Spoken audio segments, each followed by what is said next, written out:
sebelumnya juga tadi ada aksi yang digelar di beberapa daerah, diantaranya dari Makassar, dari Semarang, dari Bandung, dari Yogyakarta. Ini artinya berbagai elemen masyarakat sama-sama sepakat untuk menolak revisi Undang-Undang Pilkada. Tadi kalau kata Bang Ray Rangkuti dari Lingkar Madani bilang ini adalah sebuah taktik untuk menunda pengesahan revisi Undang-Undang Pilkada. Sebenarnya kan kalau kita lihat penundaan ini Anda baca sebagai upaya DPR untuk meredam amarah masyarakat, atau sebenarnya ini DPR sedang mencari cara untuk bisa mencari celah untuk tetap bisa mengesahkan revisi Undang-Undang Pilkada ini? Ya, tadi kan pernyataannya hari ini tidak ada pengesahan. Berarti kan hari esok atau hari lusa, karena kan 316 Tatip DPR pasal 316 itu kan penundaan itu 2 kali, masing-masing 24 jam.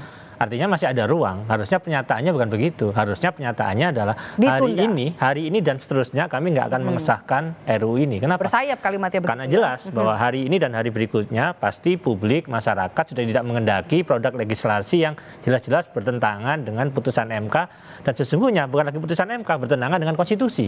Padahal sumpah jabatan anggota DPR itu kan bekerja berdasarkan nilai konstitusi. Dan sifat dari putusan MK itu sendiri. Ya, putusan MK kan final dan mengikat, itu jelas. Dan itu bukan perintah MK, itu adalah perintah dari konstitusi lah. Ketika bernegara nggak mendasarkan lagi pada konstitusi, terus landasan kita apa lagi? Artinya kan memang suatu negara itu bisa terus berjalan tegak kokoh ada dasar prinsip negara hukum. Negara hukum adalah apapun isi konstitusi ya harus diikutin.